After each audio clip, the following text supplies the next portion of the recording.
here, episode 400 and something. This is an exclusive right here. Off the Cuff Radio, I'm your host, King Eric, the media assassin, and this show is sponsored by Cocaine Buddy Boy Entertainment. Big shout out to Cocaine.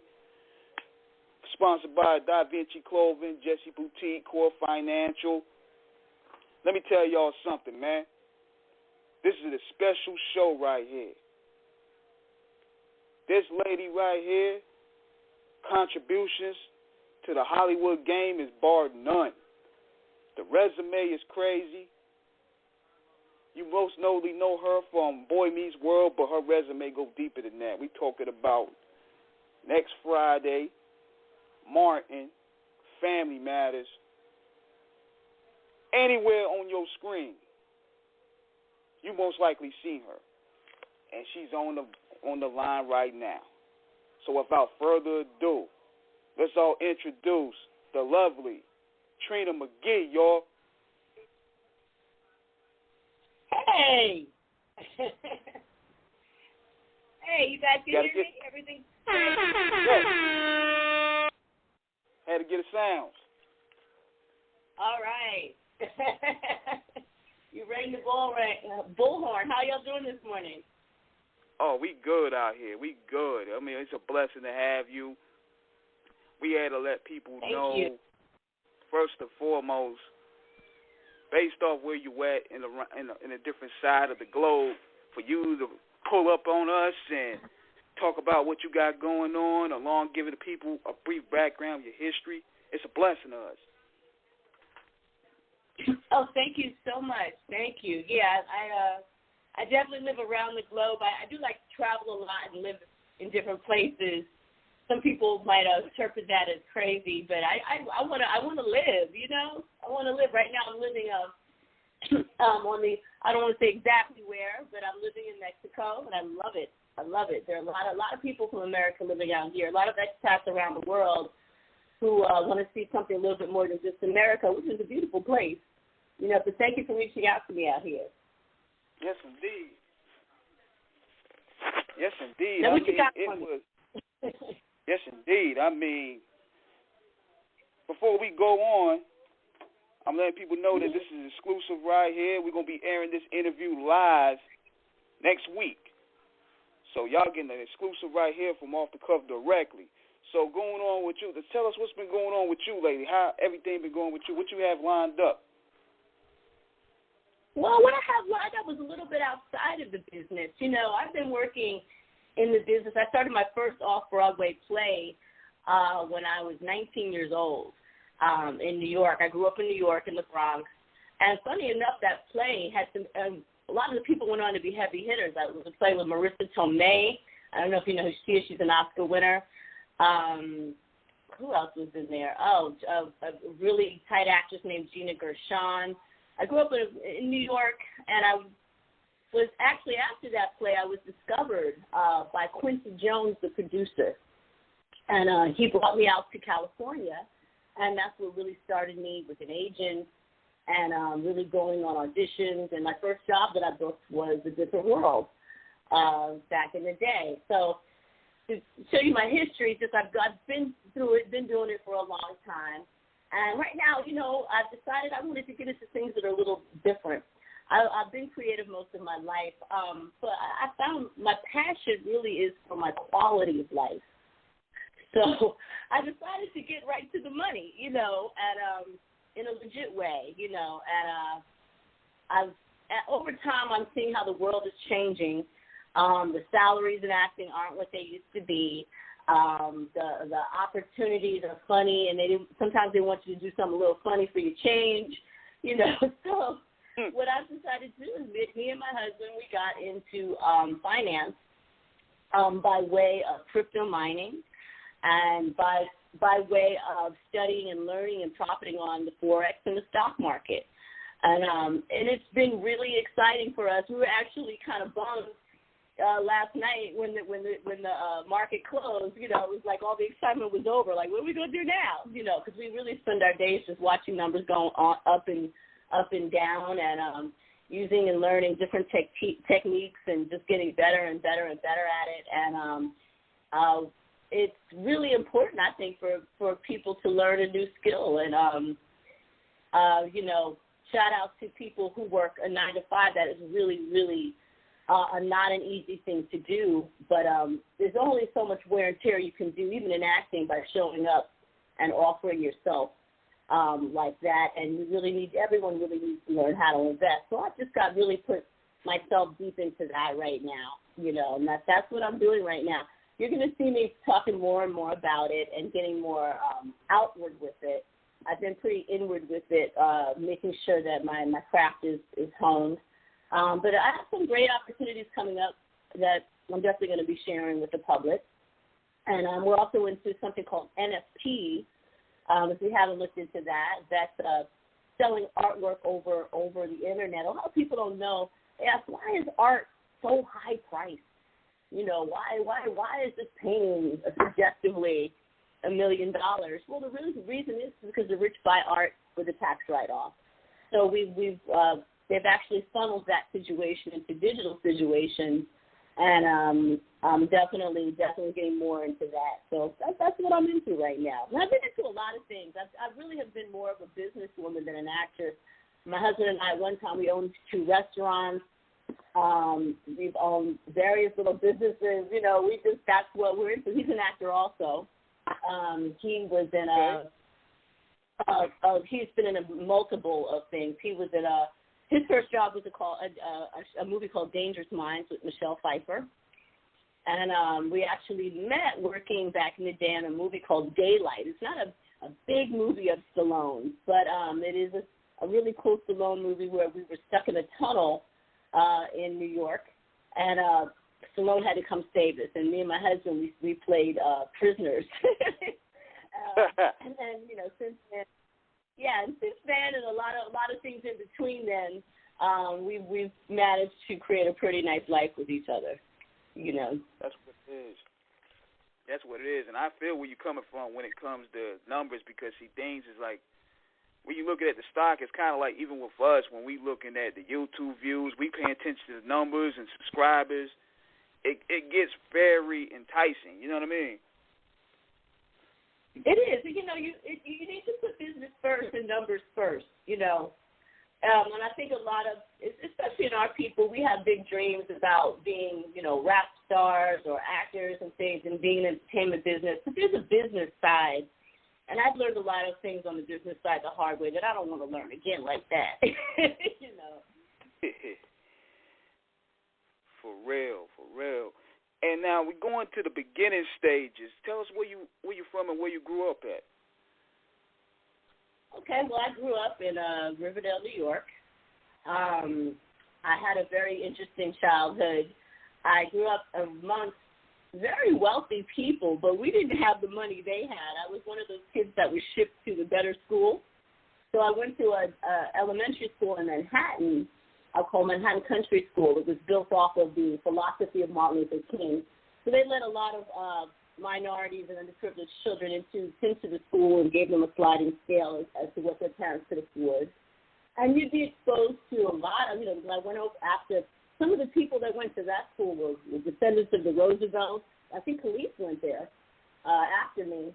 And then I went on after, I was accepted after that into 2 schools. I was accepted into a school called Horace Mann, and then another school called Music and Art LaGuardia. Now, LaGuardia is the school where, you know, Nicki Minaj ran. It was a big public entertainment school, and that's where I wanted to go. You know, but my grandmother, who really was more or less responsible for me, thought that I should go to Horace Mann, and Horace Mann was full of, it was a very, very wealthy Jewish, the top school in New York City. So I ended up going there, and I think actually it affected me in a lot of good ways, and some not so great. I wasn't the best student. I wasn't interested in school, and I had a lot of heavy hitters came from that school. Rupert Murdoch's son went there. There was an actor called Gregory Hines. You might be too young to remember. His daughter went there. Just amazing, just very wealthy kids. My grandmother wanted me to go there not because of the education as much as the contacts that I would have coming out. And she was right. After all these years, one of my classmates is the head of BuzzFeed right now, you know, that I could call on. And I thank my grandmother for having that insight. But you know, I wasn't good at school. I was excellent when I did the work. When I did the work, I got an A. But to keep my attention, it was very, very hard. And I grew up, as I was going to school, I grew up, with my mother. My mother had mental problems my whole life. She'd been taken away to asylum 3 times in my life. And when I was 8, 12, and 16, I actually watched white men and crooks come and take her away. And she's had this problem most of her life. She's great now. But as a child, you know, it sent me into a lot of depression. My father he's a Haitian revolutionist, but he's also a lover, and he had quite a few children. I have on his side, I have 6 brothers and sisters. and I didn't get to meet him until I was 40. So I didn't have him growing up. So I think when you look into the lives of a lot of actors and entertainers who have become famous and who are driven, you're usually going to find, not all, but you're going to find a lot of abandoned children. You're going to find a lot of children who who will slip into a fantasy land, and some are able to make that into their reality, and I was lucky enough to do that. So when I went to high school, about 11th grade or stuff, I just stopped showing up. And the reason I stopped showing up is because in New York City, Riverdale is right below Manhattan. So you could get on the 1 train, and then, you know, in about 30, 40 minutes, you're right in the middle of Manhattan. And so I spent a lot of days walking around Manhattan. Then one day I was walking around Manhattan, and I saw a flyer, and there was an audition for the Cosby Show.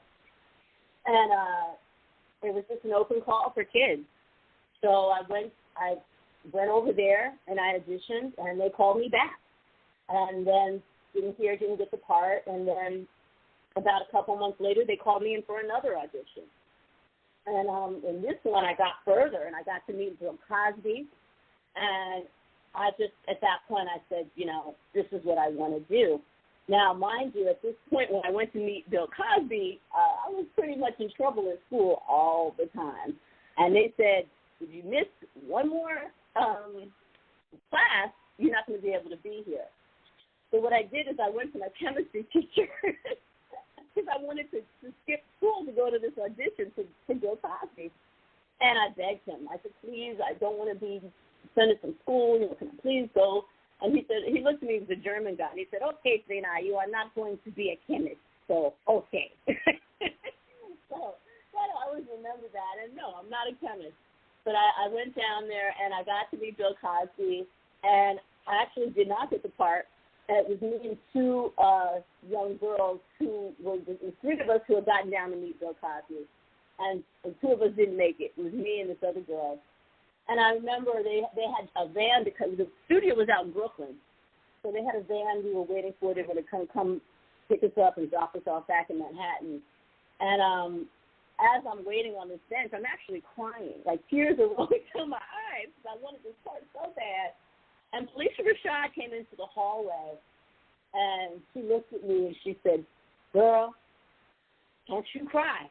You know how many parts I didn't get to get here? Now you just suck it up and go on home and try again. And funny enough, that really affected me a lot. It made me realize that if I wanted something, I had to keep going. I did not have the support at home. You know, when I went home, I told my mother or my grandmother, this is what I want to be. They really looked at me like I was crazy. And my grandmother even said, my grandmother even said to me once, you need to have a 10-year plan for your life. You know, I didn't have a plan. That was the plan. But, you know, I still didn't dive so deep into it. After high school, I had grown up amongst a lot of Caucasian people in high school, which actually was a great preparation for going to school. But after growing up like that, I said, I really want to be around more people of color. So I actually went to Howard University. I got into Howard.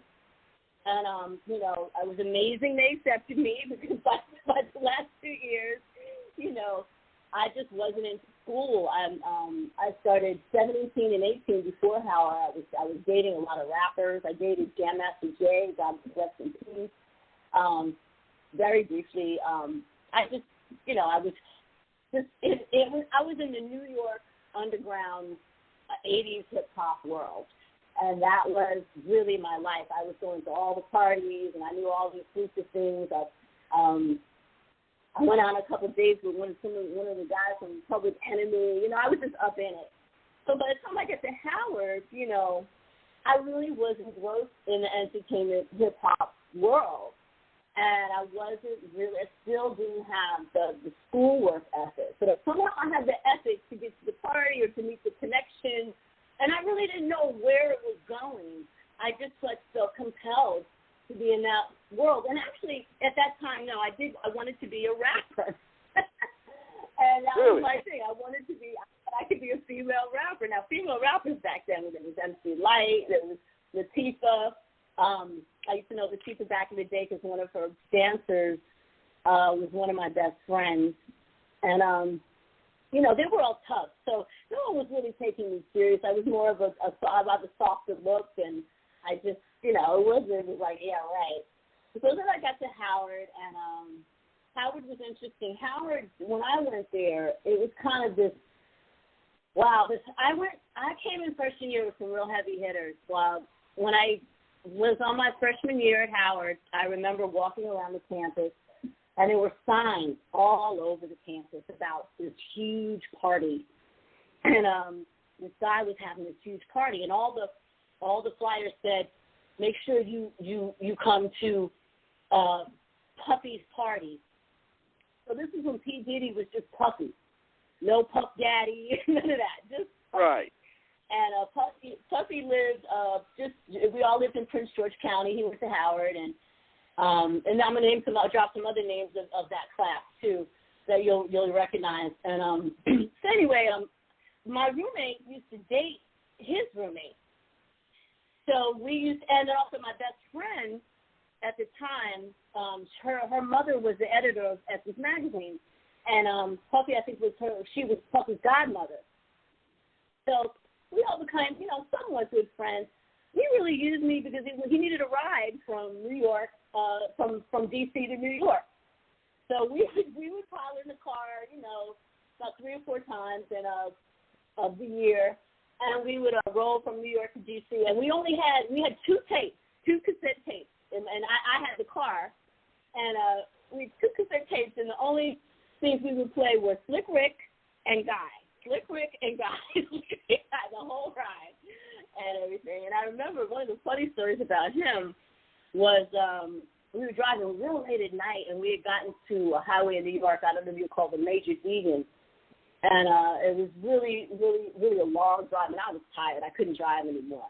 So he was like, oh, don't worry, I'm up. Let me drive the rest of the way. So I was real hesitant, you know, because I never want anybody to touch my car, but my friend didn't drive, and, you know, he was it.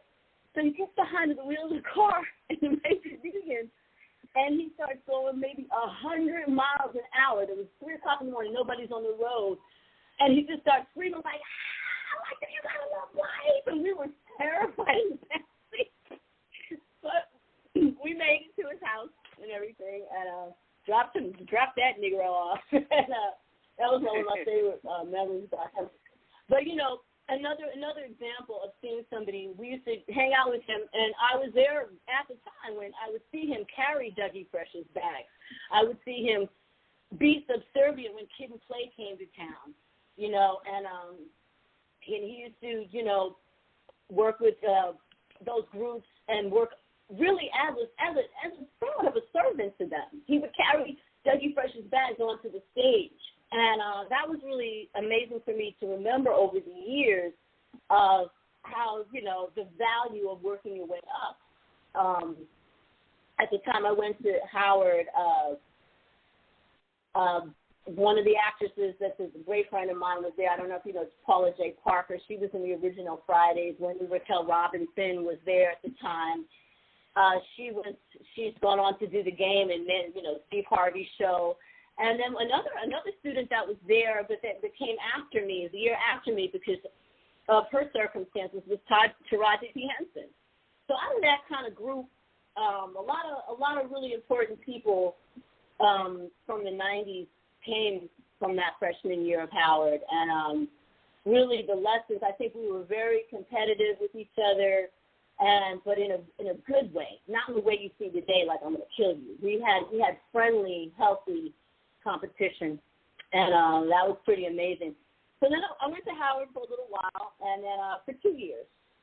And then my studies just weren't there. You know, I was still ripping and running. I wanted to go to this show. I wanted to meet that person. I wanted to see who was going to take a meeting for my music and everything. And, you know, I'm actually very prolific in music. I can play piano. I can sing. My mother was a concert pianist, and through all her turmoil inward. And, you know, so that's what I thought I wanted to do. So I go to Howard about 2 years, and I realize, you know, I'm wasting my time. I'm not really into class. So I went back to New York, and I stayed with my grandmother. And one day, honestly, I was walking in Manhattan again, and a woman came up to me, and she asked me if I wanted to model. And at that point, I found myself going on a lot of modeling auditions. And I went on this modeling audition for a company that was then called Flick, F-L-I-C-K. Flick now is a major management company, but for models and actors. It's very high end. You couldn't even get a phone call from them at this point. But I walked in off the street and for Flick, and they were like, okay, well, yeah, you're a little short to be a model, but we're going to freelance you to be an actress. So come back and do a monologue. So I went home, and I kind of said, you know, I probably could act because I'd done a lot of plays and, you know, in church, you know, young, and I thought, you know, I was very good. And you know, I said, maybe I can act. So I got a monologue. And what was funny, the monologue I did, I think I was crazy. I did a monologue of a Southern white woman, but I've always had a propensity to mimic voices. So I go and I do this monologue. Wow. And I look at me like, okay, that's a strange choice. But I pulled it off. And they said, okay, well, we're not going to sign you. But what we're going to do is we're going to throw you around town at different auditions. And if you catch anything, you know, there's no expense to them to put me in an audition, you know. And if you catch anything, then we will, you know, then you'll be signed to us. So I went on my first audition, and that was for a play called Chelsea Walls, which now actually later was made into a movie by Ethan Hawke. And the director of that, Ed Sheeran, went on to direct Law and Order and all sorts of Dick Wolf shows. But yeah, so I did that play with Marissa Tomei and everything, and then all of a sudden there was, right after that, my second audition. Oh, and no, actually, let me tell you that. Before outside of the agency, I also got a hookup doing these hip-hop musicals. So let me backtrack to that. I did about 3 hip-hop off-Broadway musicals, about 18 and 19, and I did the first versions of them. And then when they did the second version, like the version, I was the lead in the first version, and then the second version, I thought I was going to be a star because I was, you know, getting ready to sign with this agent. I was like, I can't do these anymore. I'm just, you know, I have things to do. Well, the person who took my place was MC Light. And they were like, okay, well, do you. So at MC Light, and it's just amazing how the circles have always been there. So then, so then I right after that play, I had an audition for a show called Divas. And Divas was being run by Quincy Jones. And basically they wanted to find 4 girls that would be like a show called The Monkees. This is so way before your time, but it used to be a show called The Monkees where it was a band and they had a TV show. And they wanted to do that with 4 black girls. So I go audition for the first one, and I didn't hear from them maybe about a month or 2, and then all of a sudden I get a phone call, and they said, we'd like you to come out to Los Angeles. You didn't get the part yet. You still have to compete with 10 other girls. So let me tell you the names of some of these 10 other girls that they brought me out, put me up in a hotel to compete against. Lauryn Hill, Regina King. Tashina Arnold was included, but she decided she didn't want to be a part of it because the contract wasn't so great. I didn't care. At the time, I was hungry. I didn't know. Another one was Lisa Nicole Carson, who went on to do a lot of 90s movies, amazing actress that did a stint on ER. And another actress, a Puerto Rican actress named Lisa Vidal, if you look up, she's just finished doing Being Mary Jane with Gabrielle Union. So, these were all of us at ground zero. Nobody's famous yet. And we're all competing. And at the end of the day, I actually won one of the roles of the 4 girls. And it was me, Lisa Nicole Carson, Rose Jackson, and then they had a 4th spot. Now, that 4th spot probably should have been Lauryn Hill. That was the choice. But Lauryn Hill was too young at the time. She wasn't of age. And they didn't want to take on that responsibility. So they did not use Lauryn Hill. What they did was they brought in this girl. They brought in a white girl. So, but she didn't have to audition. She didn't go through any of the process, the hard process that we went through. And this is when I tell you a hard process, I'm talking about 4 days if you go to a studio, and they brought in choreographers to see if you could dance. We had singing competitions, then we had scene runs, and this went on for 4 to 5 days. And then at the last day, what they told us was pack your bag, wait in your room. You're going to get a phone call. And once you get this phone call, you'll know whether you are accepted or not. And if you're not accepted, you need to be downstairs in the hallway at the hotel ready to get on the plane home. That was hard. So you can imagine just sitting in that hotel room just like, oh, my God. I mean, I was just going through it. And I'm sitting in my hotel room, and the girl next door to me was Lisa Nicole Carson. She had the room next to me. So I didn't get my phone call yet, but all of a sudden I hear through the wall, she's just screaming, jumping up for joy, and I was like, oh, God, Lisa, we got the part. And I'm like, and then my phone call came, and I was really, really happy. But then, I brought in this white girl, which is fine, because it was great. It's good to have diversity in something like that, But we were really ticked off because this girl, she was Quincy at the time was close with a woman named Miriam Adabo. Miriam Adabo had a niece named Olivia Adabo, and Olivia Adabo was dating John Lennon's son. So she had some connections that we could never have had at our time and our youth and our background, and we were very resentful of her.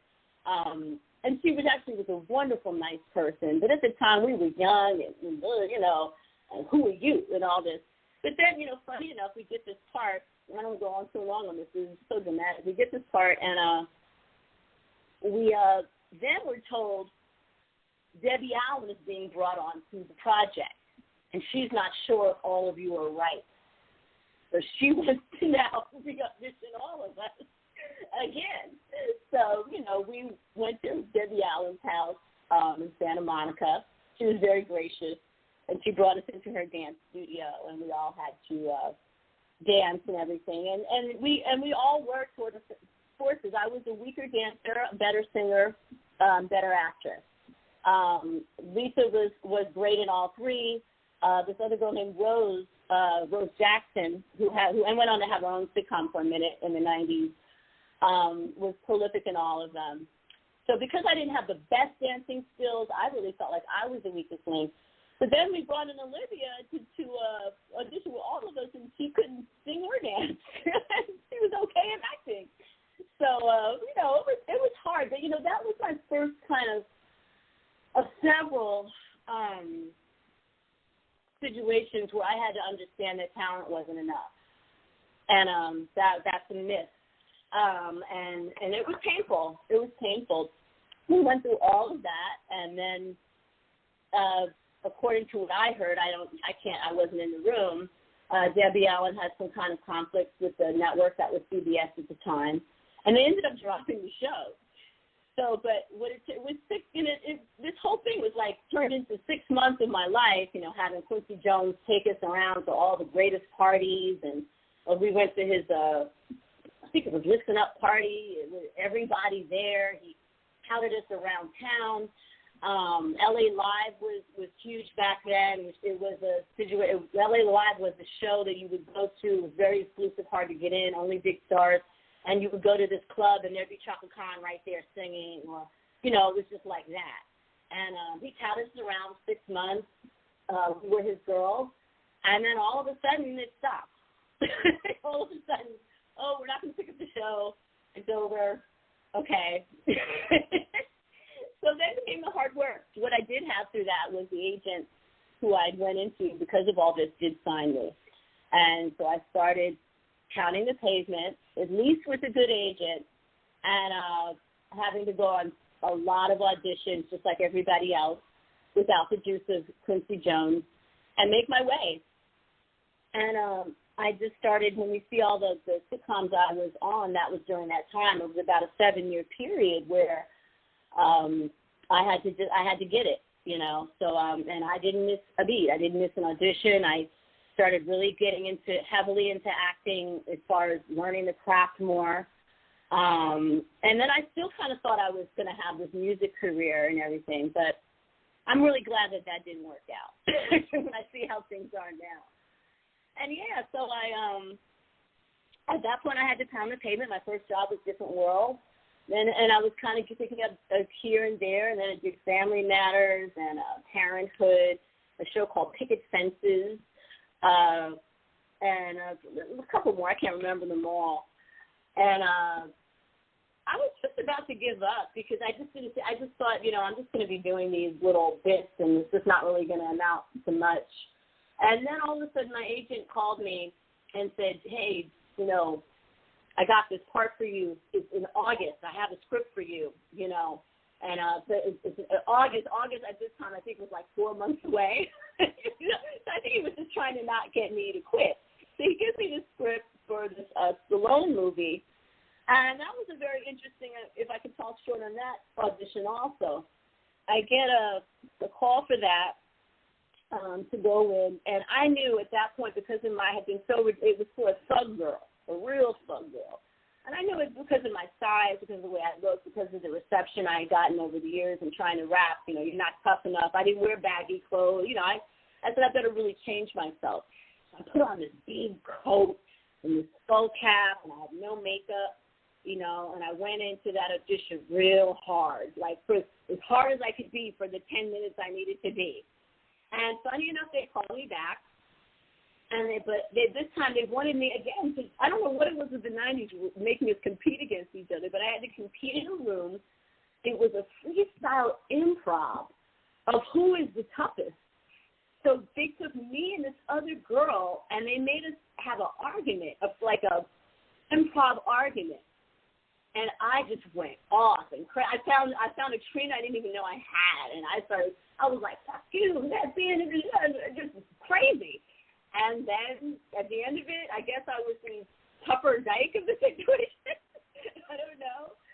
But, God bless that other girl. She was a wonderful person, but then they said you have the part. And then at that point, life really changed because it wasn't something they shot locally in L.A. They brought us to Italy for a year. And that's where I met my current husband. Only to find out that we grew up in the Bronx about 2 miles apart for most of our life.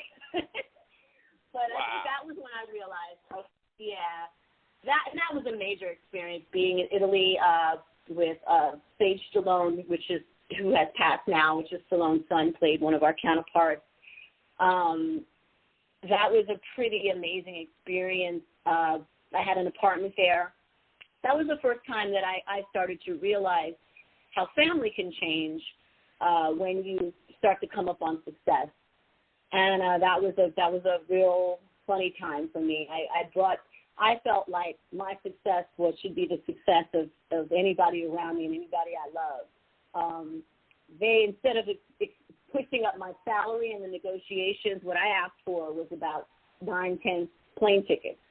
And I had a beautiful apartment in Rome, right outside of the city, and I had family coming in through the whole time. You'd stay for a little while and leave, stay for a little while and leave.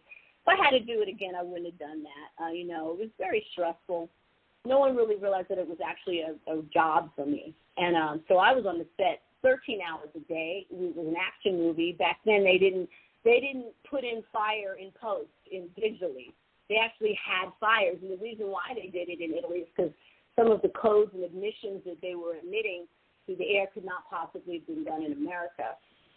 So, so I was working 13 hours a day. They would come and throw dirt on you because you had to look like you were going through it and everything. And it was like, screaming and yelling and fire, we got to get out and everything.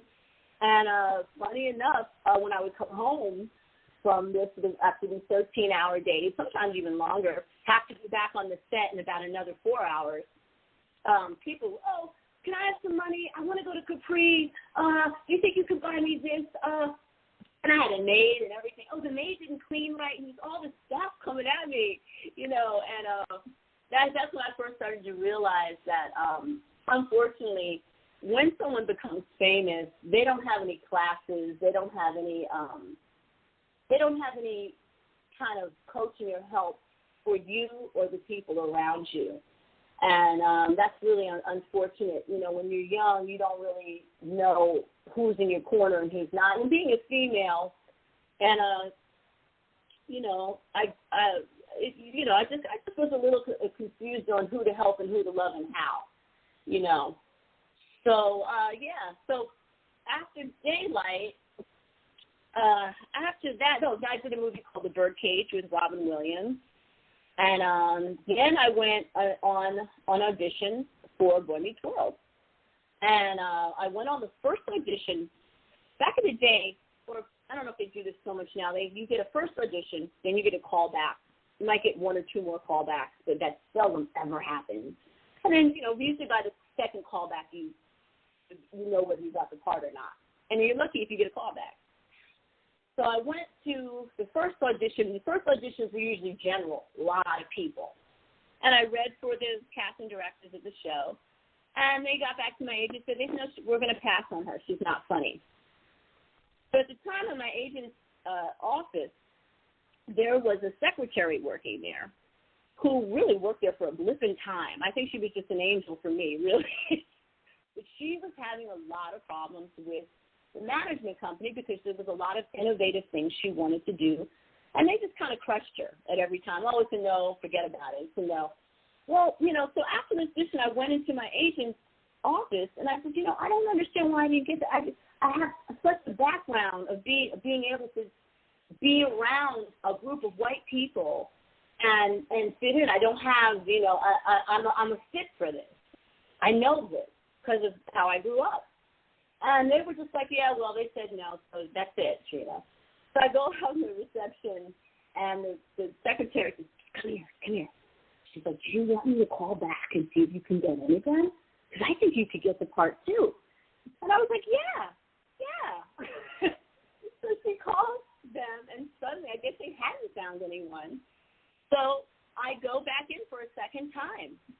And if you watch the show, Boy Meets World, you'll see my part. I'm not the heavy hitter on the jokes. I can be very funny.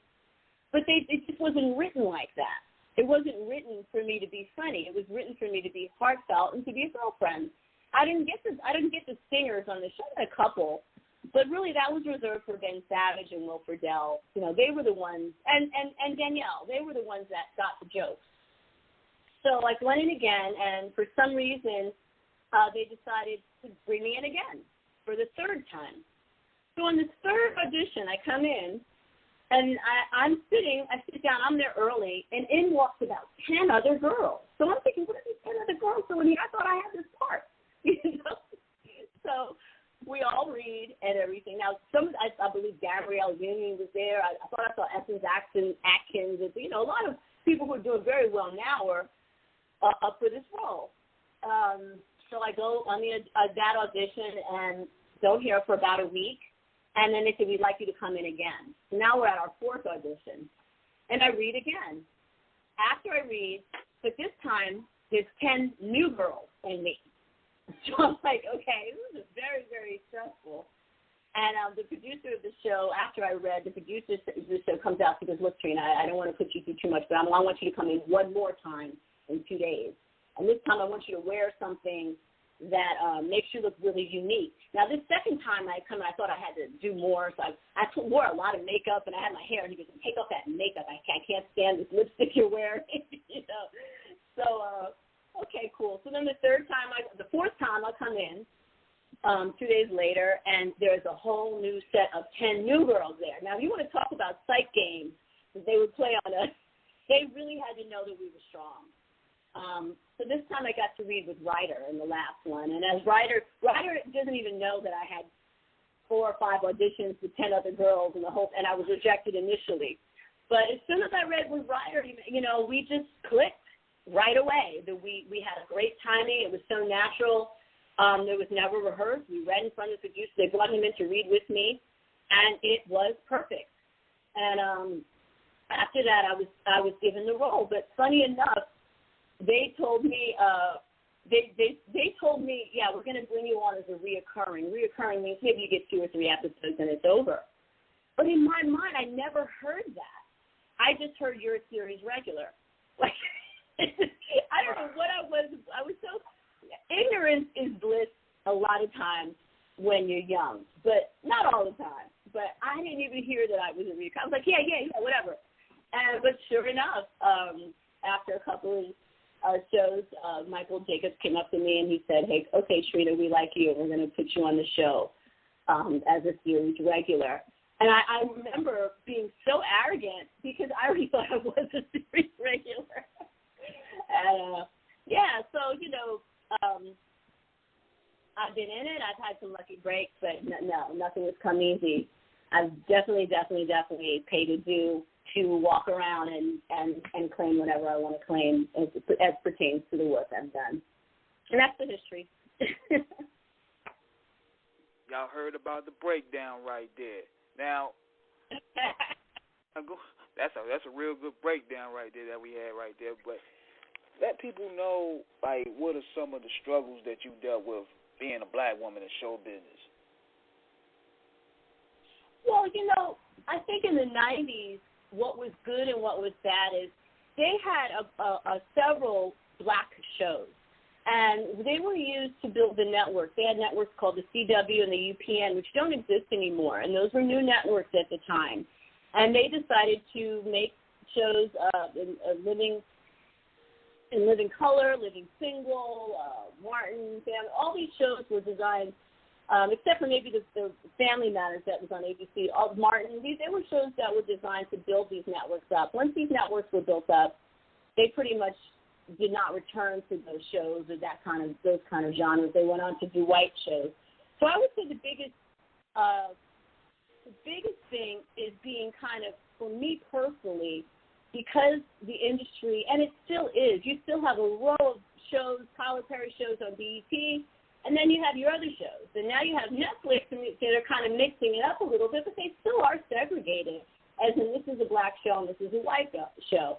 When you have someone like me who has an ability to cross over and move in circles and does that before it's time, before it's really accepted, you know, what they say, the first doesn't really get it. The pioneers don't get it. You know, when I look at rap, the people who made it came after, but the people who started, you know, the Grandmaster Flash and all them, they are the ones that put it down. But they have never seen the money or the glory that an LL Cool J or even going on to today's rap artists will see. So that really was my biggest struggle was being a pioneer, like fielding the race wave. Because after Boy Meets World, that's it. They're not really trying to check for me to do that again in another white show. So you would think, hey, well, can I move over to all the black shows? And the consensus there that I got was, hey, you're not black enough, or you know, or you're more crossover. So that's really what the struggle is for me personally. I would like for there to be more integrated shows than there are now. I still feel there's a lot of tokenism going on, and you know, that would be the main struggle. But I would say in struggles of anybody in any profession that have to do with you being of color, you really, to a certain degree, you have to put blinders on that. You have to, you don't pretend it's not there, but you have to pick and choose your battle. I see a lot of young people these days are really, really ready to jump off at the drop of a hat. It's something that makes them upset. I can't tell you how many things. By the time I had to say something about what was going on in any situation for me, multiple and years of situations had gone on. And you couldn't call the card then like you can now. People really weren't into your feelings like they are now. And, you know, we didn't have phrases like mental health back then. It was like, do what you got to do, you know.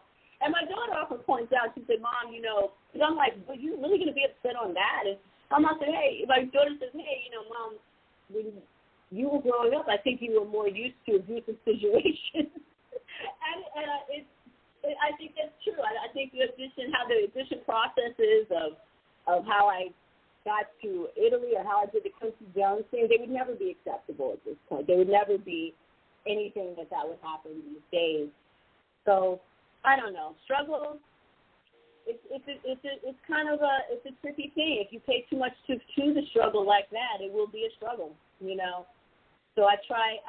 It gets harder though, but I try to not focus or call it out like that. But I do question it more and more. Unfortunately, as I get older, I question things like, is this happening because I'm black? I hate doing that. I hate having that feeling, and I don't want to be convicted on it. I just try to. I entertain it. I look at it, but the real important thing is how do I get a solution? How do I get to my goal, regardless of my race? If that's a factor, well, let's just start strategizing. Because that's what's really important, getting to the goal, not focusing and lamenting on the struggle. Hey, you know what, though? Just like we was talking about, when you got on Family, yeah. I mean, not Family Matters, but Boy Meets World, mm-hmm. I remember going back in that time where I watch a lot of things. I have a real ubiquitous mind. I like to watching anything that's, you know, original. I don't care what color, as long as it entertains me. And exactly, yeah. Cats used to clown. They used to be like, yo, man, what you doing watching this corny show, man? I remember that was a specific day when I first saw you on there, and on the following episode, I was like, they got to make her a regular. So that day, we had a whole get-together going on. And they was clowning. They was like, yo, you watch this shit? He was like, yo, I'm telling you, they brought a black woman up here, and she fly. Don't turn the channel. Don't turn to Rap City yet. Wait till we see what I'm talking about. Then you come on, and they like, yo, we gotta watch this. So I'm basically wanting to go ahead and tell you, like, I put the block onto Boy Meets World right there. I had to give you all that demographic, and you was a part of that. Oh. You know, thank you for saying that, you know, and that really came into play. I got so much fan mail. I think my audience, I definitely brought in more black people to watching that show. And I can say that because it has been told to me by the fans, you know. Some say, oh, my mom doesn't watch until Angela's on. Black people like to see themselves on TV. I can't tell you how many times I'll be watching something, and I'll just see it could be the worst show, but I'll stop with my remote just to see, hey, what is this? You know. And unfortunately, a lot of in both races, white and black, we can get really like not open to watch a white audience may not be open to watching a black show. A black audience may not be, oh, I don't watch that white show, you know, or tease each other about it. And it's really a shame that it's, you know, I know what it is to be teased as a black person from people in my hood. I grew up I went to school in Riverdale, you know, but during my teens for a while we went to Yonkers. You know, Yonkers is a treacherous ghetto. Yonkers is my mother. You know, Slow Bomb. I don't know if you know anything about that, but it's not a pretty place.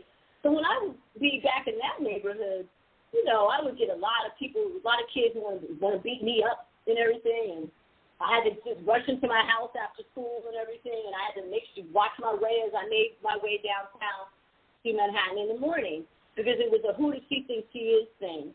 So, and that carries over into even your entertainment. And so what I really have learned over the years is what you did was right by turning me on and saying, hey, you really have to open. You cannot say no. You have to open yourself up to other cultures, to learn about them, what they're doing. And unfortunately, especially for us, we have to know about them. They may not have to know about us, but we have to know about them in order to survive in America. Until we get to a place where we become our own, our own unity is intact. So, it's really a shame that we do that to each other. But the fact is yes, that character, Angela, brought a black audience to the show. And as years go by, what you have to remember is the show really wasn't that popular when it was first aired initially. They had 7 years. I was on for the last 3 years of it, 60 episodes, and it wasn't popular then. It was about a year and a half later when they started showing that show in reruns that it became popular. The show was over, and I was just another actress out there, looking for the next gig. But I would find more and more as the years go by, I was becoming more and more famous through the reruns. So much so, one time I was in a store, I'll never forget this, in Woodland Hills, and a woman came up to me with her baby and wanted me to take a magic marker and sign her baby's legs. It's really crazy. But the show just grew in popularity and through reruns. And there is a back end of rerun money and nostalgia money that, we get residuals.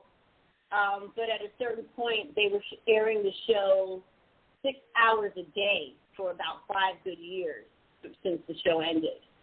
So basically, it was on several channels. Everywhere you turn, Boy Meets World was on, and my face was being run and run and run.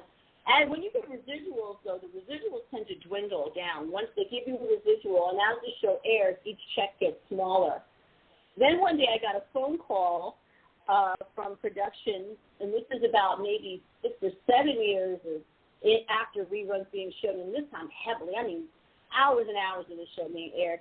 And they said, we're gonna give you a lump sum of a very substantial amount of money. I had no idea that this substantial amount of money, and this is one of the reasons why I'm so into business and finance and just knowing about how to get your money directly. I had no idea that this money was a payout.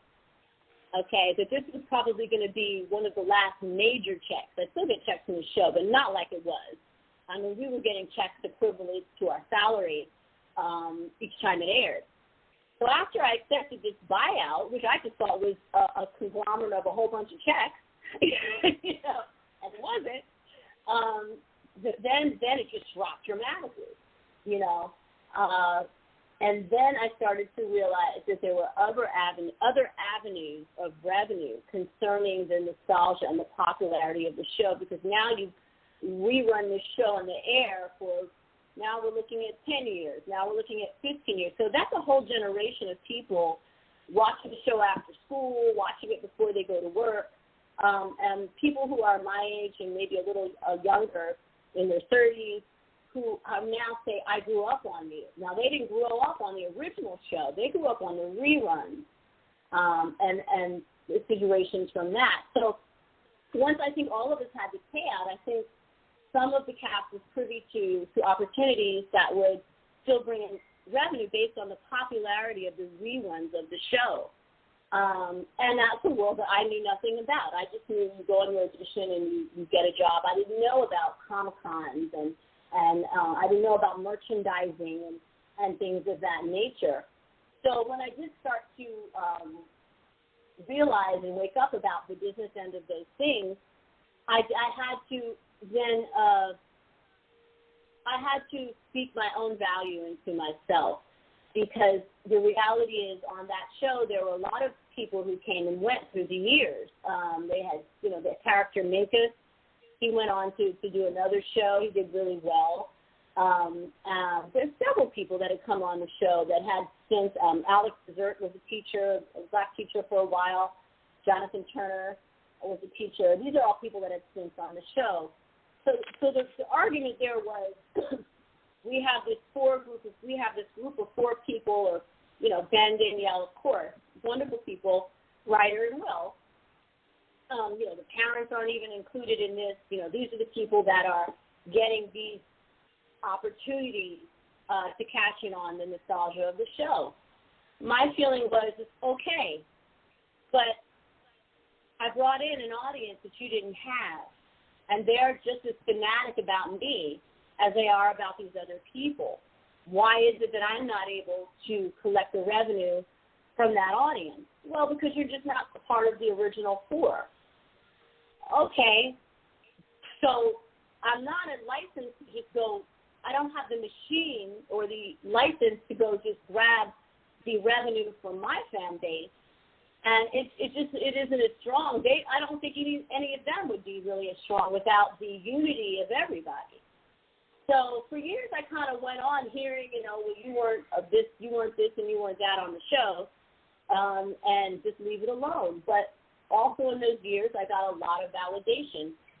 And one thing I always remembered, it's not me. It's a show being successful is a team effort, okay? But sometimes people come in and they hit some things out the park. If you look at Family Matters in the Urkel situation, they had a situation where somebody came in and really did not, nowhere in comparison to that situation, but there's a residual of that there, where Urkel came in and he did amazing. He brought the ratings up, and that show really became Urkel-based because of him. My situation is nothing like that, but what I would say is at the time when we did the show, the initial show, every week you would get, you would look in the newspaper, in the back of the newspaper, the L.A. Times, I think it was Daily News, one of those L.A. papers, and you would get the Nielsen ratings of all the shows. And when I first came onto Boy Meets World, when the paper was passed around on a Wednesday, we'd be in the 50s. We were always in the 50s. The show really was kind of on its way out, and they were rebuilding it to be, the college years, to bring in a new audience and save the show and give it a breath of new life, and I was part of that. So I had went to the producer, and I asked him, can you do a show about me, just one show that has to do with my background? And he said, okay, Trina, and he was very gracious, and he did a show that brought in my father. And it turned out really great. I mean, the man who played it, I had more of a crush on him than he was my father, okay? And God rest his soul, he has passed now, Julius Harris. He was great, wonderful actor, wonderful man. And so we did that show. The show aired. Now, the week before the show aired, we were number 52. When the show aired, the Nielsen's that came out on that show, we had jumped to 17. So I kind of was so excited, I jumped, we're at 17, and it's the show that I asked for and was based more on my character and everything. But I realized real quick that really wasn't cool to run around the set and say that. You think people would be happy for you. But I was kind of met with a general silence and, the consensus that I was being arrogant and taking credit for it. But I really just was genuinely, sincerely happy.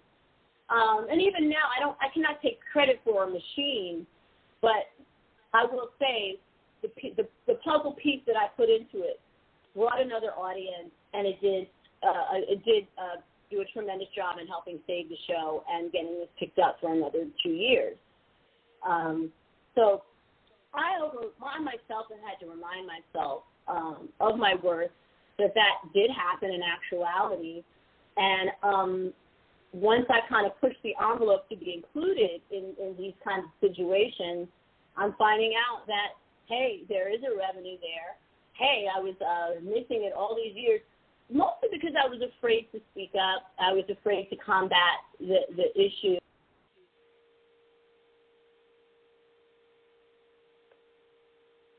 Uh-oh. She had dropped the call. I'm going to try to call her back right quick, y'all. We getting some good dialogue here, man. So I'm going to try to get her call back in. Hold on 1 second.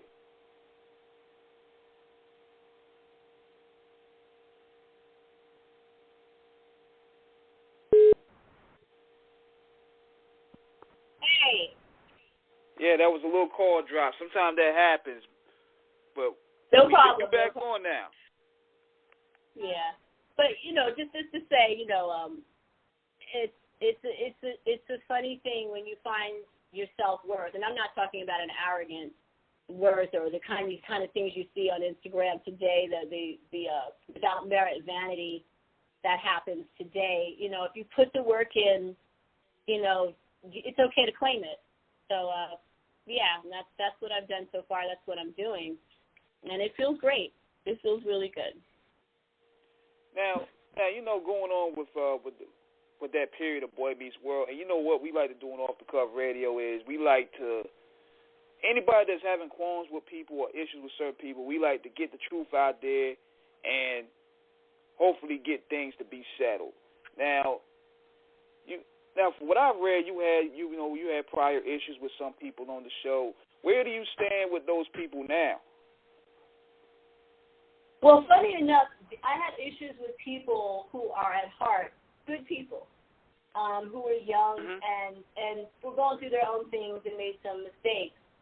Right now, funny enough, we are really cool, but we're cool because the issues we have been talked about, they've been confronted, they've been soulfully dealt with. And there were a lot of things going on with other people on the cast growing up. They were younger than me also. They were 10 years younger than me.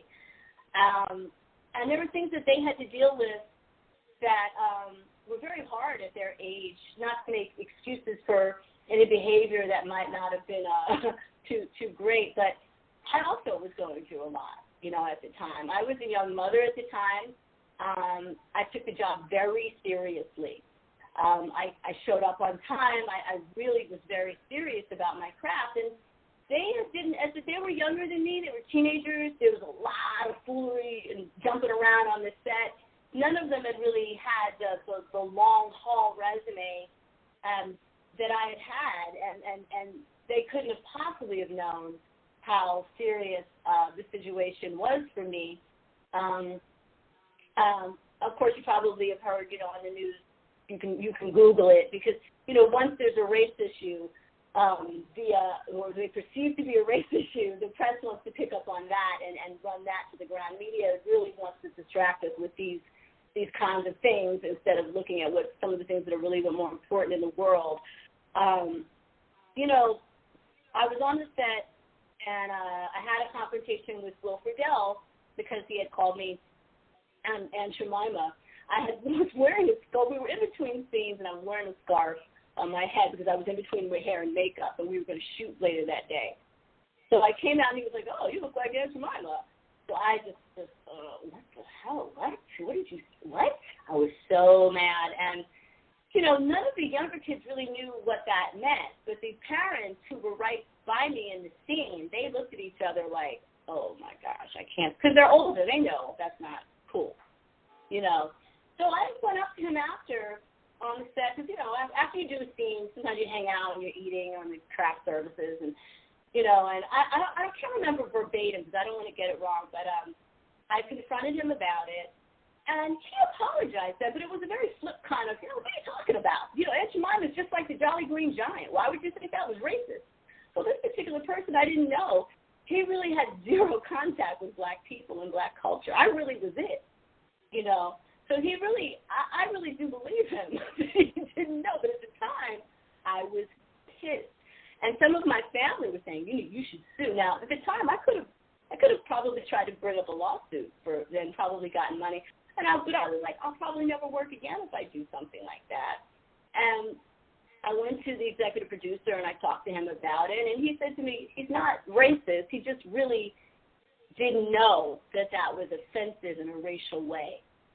Well, funny enough, Will has come since to me and he said, "Hey, Trina, that moment in time it just completely changed my life. It changed my comedy. It changed my view of things. I didn't know. Now, he didn't have to say this to me. When he said this to me, this is years out the gate. You know, no one's really going to, his life was set. He's cool, you know. He didn't have to really say that to me, but he did. And I remember I'd shown up before. This is something that has happened recently in the last year, 18 months, of us talking about it. But I remember, I do believe that it did affect it because I'd come to the Girl Meets World set, and Ryder had come up to me, who had played my boyfriend, and he said, he actually apologized for Will again. He said, you know, Will was really sorry when he said that Aunt Jemima thing, and I really hope you don't. Now, we're talking about 15 years later that Ryder's coming up to me and apologizing on Will's behalf. So when Will finally says to me, as of late, you know, this affected me, I have to believe him because I wasn't even thinking about it then. You know, it kind of, you know. But what had happened was I was seeing them go on a lot of Comic-Con conventions, okay? And the four of them were hitting them. And I'm thinking, why am I not invited to one of these? You know, this is kind of strange. They had a very cliquey group, you know. And that's fine, but you gotta put a little hand out for the sister that helped give you those last 3 years. So I got very, very pissed off about that particular statement. I had an incident with Ben that wasn't very pleasant, where he called me a bitch on the show, and it really was a young kid being jealous in the moment. It was a show that I was doing that was about my father. Ben was used to having most of the shows on him, and the only thing I got probably could get to him that he was 17 and didn't know, or I don't know, just young and foolish. But I was pissed about that experience, and I had another experience where I come onto Girl Meets World, and I didn't know Danielle was going through her own situation, and she didn't want any other women on the show at the time, or that was told to me, and there was a real coldness there. And, I just was like, I've been kind to these people, I've taken the blows of their immaturity, and now you're just going to tramp along and make this money, and you can't lend a handout, to a sister that was, pretty much I played the game. I'm like, I played the game. What's the problem here? So I tweeted that out. I had like a little diary of the tweets one day. Then about, I don't know, maybe 4 months later, the press decided to pick it up, because but the thing about it is, I never said anybody on the show was racist. I never said that Will was racist. I said he called me Aunt Jemima. Him being racist, you could imply that, but I never said it. But the press did. And that's what they picked up on. They said Trina McGee deals with her extreme racist. Never said I had an extreme racist problem on the show. But they went there, they went with it, and they made it a lot huger than what it was in terms of race. They really pushed the race. And I really want people to understand that when you look at the media and when you read headlines, you have got to take, especially when it comes to celebrities, you've got to take it with a grain of salt. There are certain things that they want to hit, that they know that are going to hit. There is an agenda with the media. It's not like it was where you had, back in the day, we had local news. You have political parties actually owning the media now. So as, we're in these times, it makes more sense to say the cast is racist, Well, when that happened, what it did is it put me in an awkward situation, and it put them in an awkward situation, because now we're looking at cancel culture. Now we're looking at them being canceled and me being yelled at by white people for most of the rest of my life, So when it happened, when it hit the press, Will, Danielle, and Ryder got together, and they approached me, and they said, hey, I can't remember exactly all the logistics, but it was like, hey, let's meet, let's talk this out at the time. So what I did do is I spoke to Will first, And that's when Will really and sincerely apologized, and he'd wished he had done it before.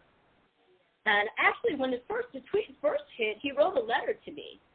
But I hadn't read it because I was kind of bitter. I was just like, whatever, you know. I didn't know what he was writing, and, you know, I didn't even really look at it.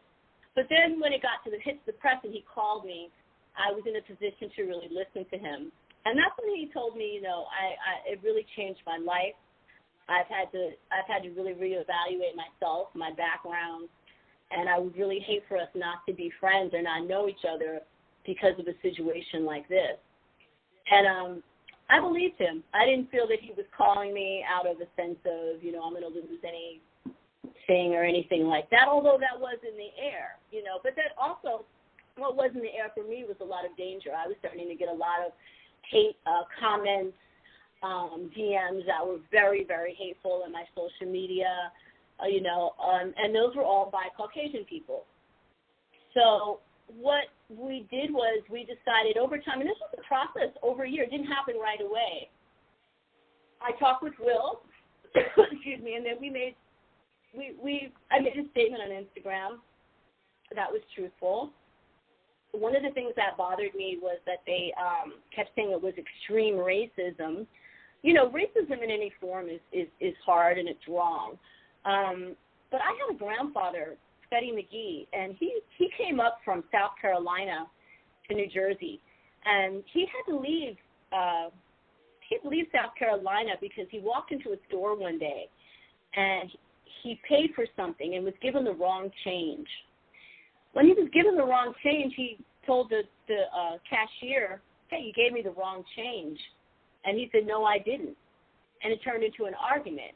And then it turned into, "Nigga, you need to get out of here by sundown." And that's how my family migrated up to New Jersey and then going on to New York. So I know what extreme racism is. I think a lot of the times we're being played on our feelings. Extreme racism is the young brothers who are getting shot by police and so on and so forth. I've never experienced, I get called a name, you know what I'm saying? And that's really kind of a difference between the generations. We tough like that, you know. But I talked to Will and Mm-hmm. Were you gonna say something? Yeah. It's just also the way media is. It's like they put extra stake on the headlines to draw the story. When you read it, it's nothing really to that magnitude. Yeah, exactly. And so much so, I was able to come together with him. We talked about it. I put his statement on Instagram, and he really has been he's really pushed all of us, not just with me, all of us, making sure that we come in contact with each other. We check in. We have a text chain, and hey, how are you? Are you okay? Because I think none of us knew coming up how the afterlife of a show was going to be. And it's not easy. And it's really only us who really understand the dynamics of that. And through, you know, Ryder even made a statement that went out in People magazine that through that discrepancy, we've all actually become a lot closer. And that's true. I just texted Will the other day, you know, telling him something funny, and I had a dream about the cast the other day that drove me crazy. So I texted Danielle. I was like, Danielle, I had a weird dream about you guys, and she laughed and everything. She has children of her own now. My children are grown up. A lot of times she'll ask me questions about, well, what do you think about this and child learning? What do you think about that? And, you know, on those levels we've come together. Ryder and I, we've always been great friends and everything. We didn't keep in touch over the years at all. He went off to got married, and so do I. And so we kind of lost touch. But through the turmoil, we've actually all become really cool friends. I trust them very much so. And we just did a thing called Hop-In. It was November 18th, just this past week. Hopefully we'll get to do it again more regularly, where we got together online and we sit and watch an episode of the show, and as it's going, we all comment. And that's really funny. It's fun to do because it's fun to hear what they were thinking when this was going on and that was going on. And, you know, there is a bond there. and a situation that no one else will really understand. Sometimes not even our spouses, how being on that set, dealing with all the issues that were happening at the time and dealing with the issues after. There's a loneliness to being a celebrity. So right. I'm sad that had to happen, but I actually gained back, and I'm going to say gained friends, because I can't say I was really friends with them when we had that age gap. You know, as you get older, age gap close. And so now I really can say, you know, hey, these people are my friends. I could call on this person if I needed something or if I needed to hash something out. And what's special about that right now is because of the unique experience that we've all shared. So, you know, and that's a rarity because they really want the media, society, they really thrive off of the dysfunction. You know, so for us to now start showing up together like, hey, we're cool, it's not even newsworthy. It's not even really, they don't really want to. I just did a Comic-Con with Will and Ryder last year, you know. Not last year, this year. This year. And a couple because months the drama ago. sells. The drama sells and anything. Yeah. If y'all were still going at it, I bet y'all right now, y'all will all probably get crazy demands when it comes to interviews just to, you know, to spite each other and talk bad about each other. But they don't like happy endings. The media don't. Yeah, you know, they really don't, and it's really sad. And I'm not that kind of a person to go on and kind of fake some kind of faux drama. It's just not worth it to me. And that's why I like getting into other industries, because acting and celebrity will make you do things like that. It will make you create dramas that aren't there, keep them going to get the attention. And I really don't want to be a slave to that kind of a participant of that. So I'd much rather the worth of resolving something and having a relationship with some really cool people is worth way more to me than dragging out a drama, you know. So, no, but we're all cool. I will say I don't think we all talk much with Ben, but I just think it's life circumstances and everything. But as far as me and Will and Danielle and Ryder and you know, the parents, Betsy and Randall and Will, but more of the first three, we're mad cool. We're mad cool, you know, and sorry. Sorry, everybody. You can't get, it's like you can't get your clicks over here. No. You know, it's really sad. I was hoping it could be more of an example to people how to resolve situations, how to talk to people and you ever have an argument with your girlfriend or your spouse and it's real bad, but maybe through that argument afterward you're just closer than ever and you're able to cut some of those patterns that were not healthy in the relationship. You know, that's what it should be all about, not ongoing wars and hatred, you know. So right. Hopefully, you know, by this interview or, you know, anybody will pick up, hey, we're cool now. You know, exactly. This is how we did it. You know, but exactly. I doubt that'll happen. So. Exactly. And this is what we was also talking about, too, because I actually chimed in, I think, on one of your posts, I think it was like a week or two ago, where we was talking about the blue check mark. And that's why we want to start that petition to get that blue check mark for you, because, come on now, Instagram, y'all hate. Y'all already hated on us. Get this girl her blue check mark, damn it. Yeah. I don't know what that's about. I really don't know. And the last time I applied, I contributed articles as verification of celebrity from the Today Show, BuzzFeed, you know, Yahoo. They're all this year, like not even years ago, this year. And you there? For some reason, I got, you know, we can't verify you, you know, and it's disturbing. It's disturbing, and then that is a situation where you do think, as a black woman, you're going to think, is this rape, you know? But, you know, there's also an actor named Edward Furlong who was in a lot of movies, and he didn't get a blue check or whatever. I don't know what the situation is. But I thought it was very strange. You know, I went to this Comic-Con earlier this year, And I got Ryder to come on to my Instagram and say, give Trina a blue check. Will, I got in Joey Fatone and Nick Carter to say it, you know, whom I love. I think they're so much fun. You know, we all know each other from back in the 90s. You know, everyone has since evolved. But, you know, we used to do things like ABC specials, you know, back in then. We did a Christmas Boy Meets World did a Christmas special with NSYNC, you know, when Justin Timberlake was like just starting out and everything. So these are relationships with people, you know, I can't say I see every day, but it's like, hey, how you been, you know?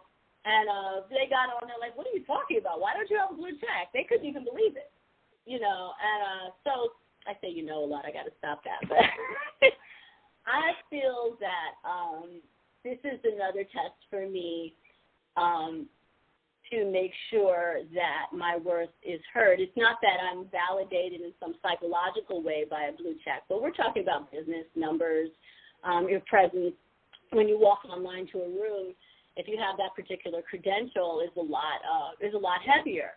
And I've seen some people with maybe 3,000 followers or this or that, and they have that verification. I've also been told that you have to pay for it, you know. And I'm a little disappointed in that. It just kind of feels like an extortion, or anybody who hasn't really done the work can do that, you know. So I said, before I cough up money to pay for it, for that shortcut, I'm going to continue to just apply like anybody else, like most people who probably have, month to month, and see how it goes, and let you guys know what it is and what's going on with that, because it feels very strange. You know, none of the cast members have gone on acting-wise to anything that's actually after Boy Meets World is when I did Friday After Next with Ice Cube. But I don't see anybody that's gone on to anything that's so substantial or a big show other than Minkus, really. And they all are awarded these checks of verification that allow you to have a certain kind of business calling card when you walk into certain rooms. And I am an actress, but behind the scenes, I produce movies, I direct movies, I've had several business. I'm a business person. I look at the business side of it now way more than I ever have, and I practice it. And so I see the value of it, and I don't want to come to a lot of spooky conclusions, but it's kind of hard not to these days. So I'm just kind of staying the path. I'm not going to speak on what my spooky conclusions are, and we'll see how it goes. And if you guys do that for me, you know, I would be very grateful, and I would actually be very more inclined to give back a lot of the knowledge and a lot of the things that I can offer to the audience that has been so good to me. You know, I just think it's horrible, and it feels embarrassing too a little bit. You know, I shouldn't be embarrassed, but I am. I'm like, what's going on? You know, but then again, you know what? And you know what's missing, like, to me, with cinema today, not only cinema, but, you know, television, period, is sitcoms.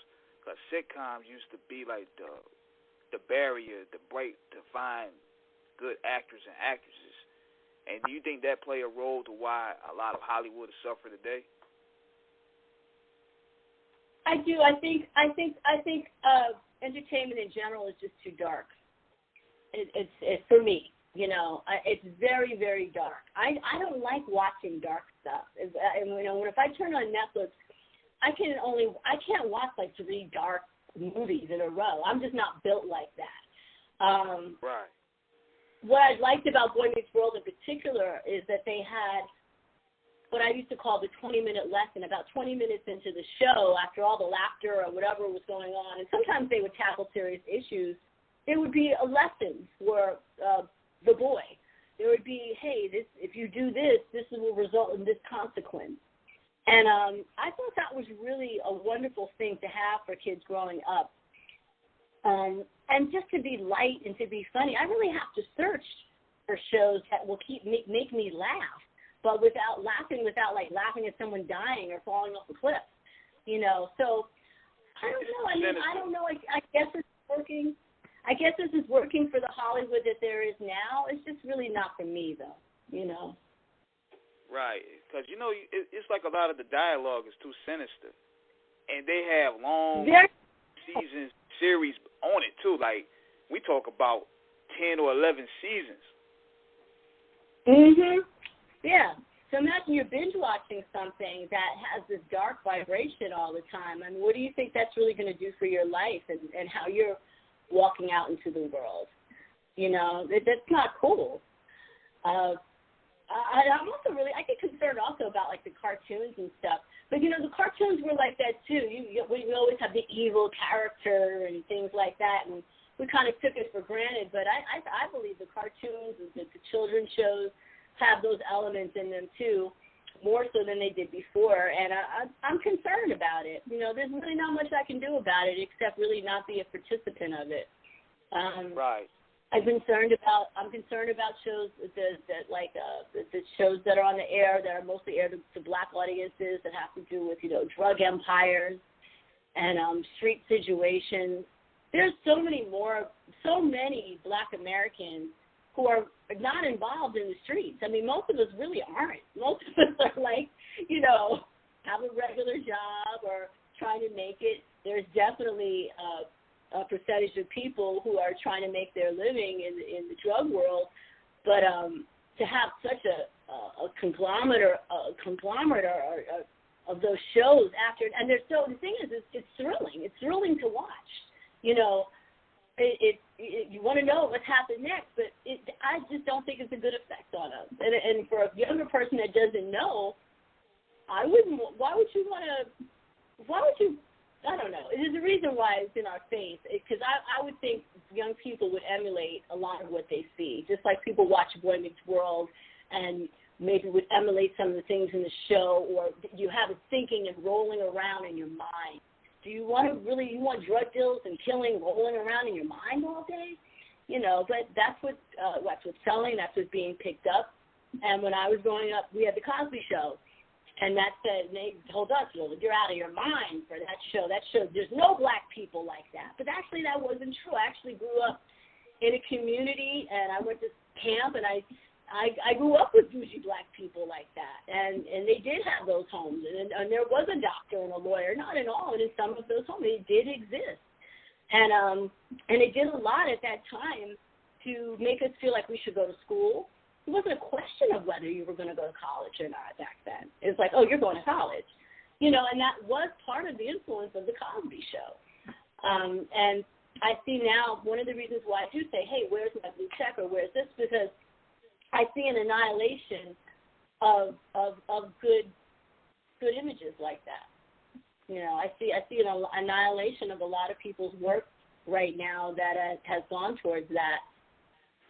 That good image, that good influence, you know, that image that says, well, I could have a brownstone if I study and do this and I could have this kind of family when I grow up. Right now, if I were to watch TV all the time, I would just think, wow, I could have a great drug deal business. And it also, because you know what's crazy, you know, I did a video about this topic, about the imagery is pretty much, they're defining masculinity, black masculinity, with just being the biggest drug dealers and being the toughest killers. But yet there's more to layers to black people than just that. Like, you remember the movies like Love Jones and Mrs. Leary and Brown Sugar even. You know what I'm saying? And you got The Best Man. You had movies like that. Yeah. And they were great influences. They made you feel good about yourself, about your community.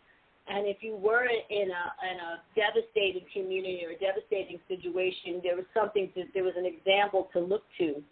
And a lot of those movies had, especially Best Man, what I loved in that was the camaraderie of that. No matter what, we're still friends, you know. And that's sad. I barely could get that for one episode on any show, any black show. Not anymore. You know. No. And you got to think what it's doing. And you know what's crazy? What's crazy too is that it also plays onto music as well, to the music that people consume. So you getting 2 doses of that, then you wonder why people mental health is all thrown out of whack. You know what I mean? Well, I am a spiritual person, and music, especially because it comes through the ear, has a way of getting into us. And I don't think we realize, since we're singing some of these songs, it is a chant. It's like you are chanting this energy into your life. And when I grew up, when I was running around in New York, I mean, it was before pre-NWA, okay, pre that group. It was a feel-good situation. And if you had a beef, it didn't necessarily have to be like we're all going to be killed. We weren't getting killed like that just to walk out the house. Around the time they had NWA and that influence, that's when things started. And I really blame my generation for letting that happen, for letting that come in, or thinking that was cool. Because it was the start of a downslide now where I rap for me right now, and I'm a person who was really up in it. It's unlistenable for me. I cannot listen to it. It makes me feel nervous, And I just took a trip down south this year also, and the kids, they love the music so much. They know every word to everything, and they have local artists out there, and the expression is just so dark. I mean, it's like people joyously jumping around to such a dark expression, and it's really out of our hands. I can't really say that we are really even involved in rap like we used to. I don't really. It's not our music anymore. It's not ours. It's not my culture. It's not what my culture represents. It's something that's being put out there, I believe, for sinister reasons.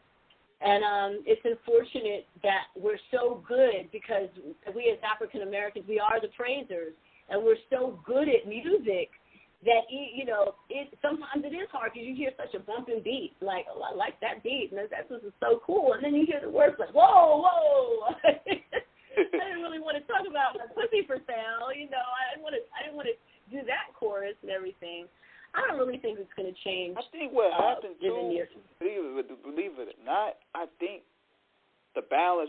I think what happened, we lost that balance when R&B went out of whack, because R&B today basically sounds like cookie cutter trap music. Yeah,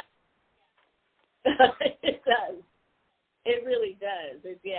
The love of R&B in the '90s was so strong, and even the lust was it was classy, and even the raunchier songs weren't that raw. Like, I remember that song, "You're Making It Hard for Me," "Well, you're dancing real quick." That whole song was about the guy singing hard on the dance floor, but you wouldn't know it when you had to listen to it 10 times to really be like, oh, that's what they were talking about. And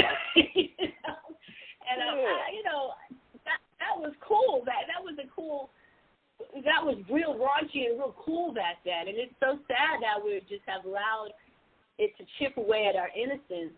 And it's just, I feel awful when I see little kids on TikTok dancing to this music, or participating in it. And people are so gone now. You can't even say anything to anybody about it. If I were to have a child in these days, that they would never even know what hip hop was. Not after about 1985. We're done. And I think the artists, we also lost, our cleverness, because think about how clever a lot of these acts were at the time. Like, even when you had SWV and they had this song called Downtown. I was a young and I didn't even know they was talking about that downtown. I thought they was talking about going down the street downtown. Okay, I was grown and I didn't even know for a while. But then when I found out, it was like a poetic unfolding. Like, oh, okay, But it didn't, I don't know. It's just so blatant, right? Where do you go from here? Whereas now, they're really just putting it out there now. Like, there's no the visual is totally out there now. There's no mystique to it. Yeah, when you just say wet ass pussy straight out, yeah, okay. And look, I'm not bashing any of these sisters for what they're doing, and I know, but it's I cannot blame the artist. That's another thing. A lot of people get into blaming the artist. There's a machine behind this artist that picked this artist, that decided to put this out like that. And it's really us. It's up to us. We are not having the conversations and making the moves or protesting enough to stop this. You know, you really, what can you do? You see someone has come out of complete poverty, and they are given a check to recite these types of lyrics. I can't really necessarily blame that person in full. I have to blame the briber and the people, you know. But the thing is it's kind of the people like me or you who protested, we're all kind of scattered and afraid to say anything.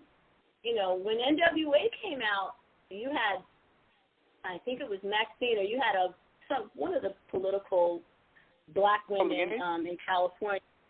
Yeah, NWA back in the day. You had people speaking out about them. Now, it didn't last. Okay, I think the machine just kind of rolled over it, but at least you had people picketing that group, saying, no, we will not have you talking to our children like this. At least that happened.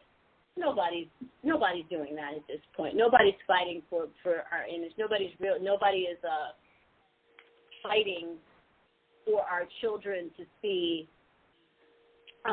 better influences, and we are not even understanding the depth and the magnitude of how these words are affecting us in our daily life.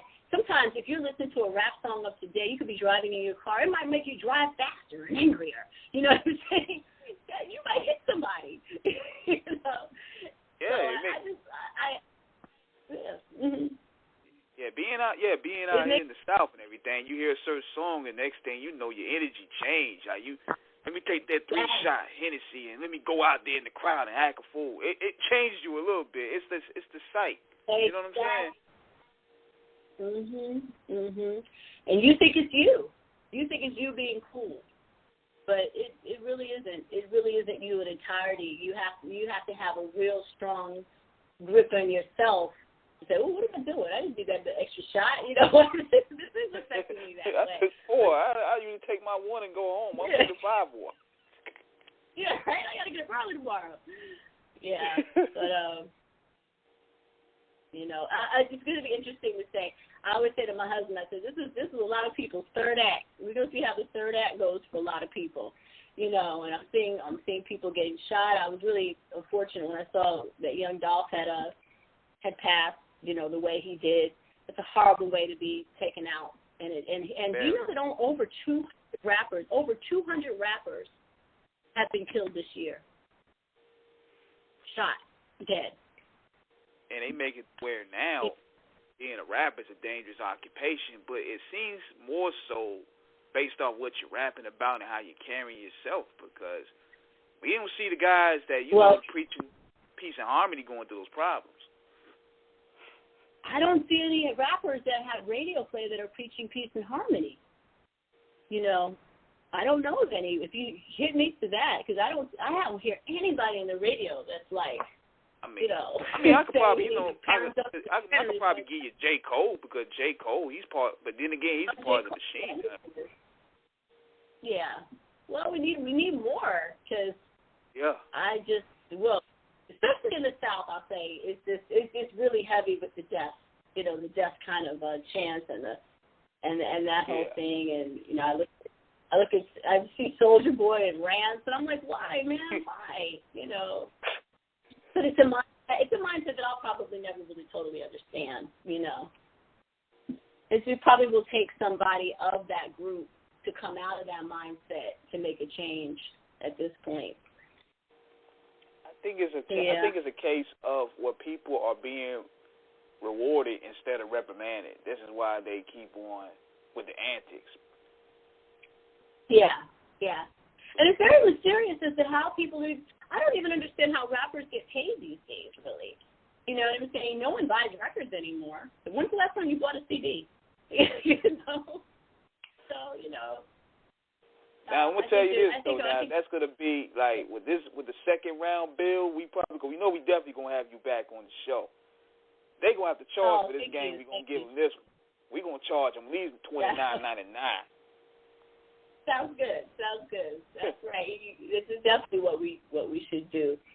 You know, definitely got to we're talking about a lot of really amazing things today, and absolutely. Hopefully we'll continue and make it of worth to everybody. People do value things that they pay for, So it's part of why I'm interested in my blue check. Oh, we're gonna get that. Yeah. We're gonna get that before the month's over with. We're not worried about that. Okay, sounds great.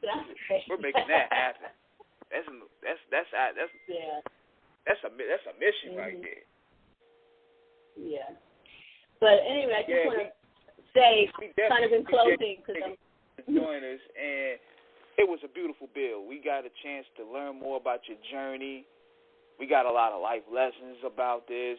The knowledge that you shared with us today has been inspirable, and we thank you so much for being a part of the wave. Thank you. And, I'd love to come back and talk again. I do want people to know, just the people to know, what I'm into now is finance. I think that is a really important thing. I think it's a knowledge that everybody really needs to have some knowledge of, how to get to your money directly. And I'll be talking about that. I'll be joining, me and my husband will be talking about that. You're going to see a lot of us, me and my husband, more visible on social media and around town, traveling to different cities and helping people understand the importance of those situations, crypto situations, NFTs, and stock market and Forex. So, when I talk to you next, we can go back in old days, but I would really like to get into that too. And I thank you so much for talking to me today. Absolutely. We definitely going to keep the bill going. We're going to definitely stay in line, because I'm going to let people know, I'm going to let the audience know that part 2, yesterday's price, not today's price. Hit that Cash App, $29.99 for that exclusive content right there, because we ain't putting that one on there. If y'all want to hear that, because we going to go there. Some of your favorite rappers might get exposed on that, so y'all want to hear that? Well, price range going up. Don't shoot me. Don't shoot me. I mean well. All right. All right. Take care, okay? Thank you once again for joining us, and let people know where they can find you and where they can follow you at.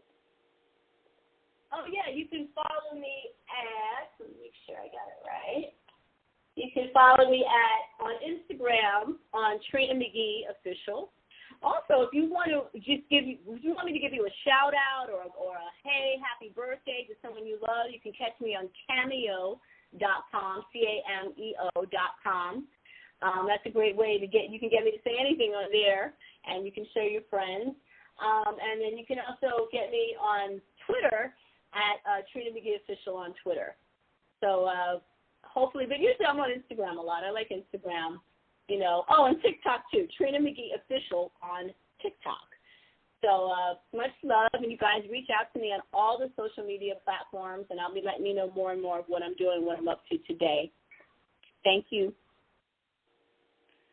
So, on that note, we out of here. Thank you once again, love, for joining us. It was a beautiful build. The replay is going to be up this coming week, so y'all definitely want to tune in and keep the culture alive. Keep doing what y'all do. Thank y'all once again for supporting us. And we out. We're out. Peace.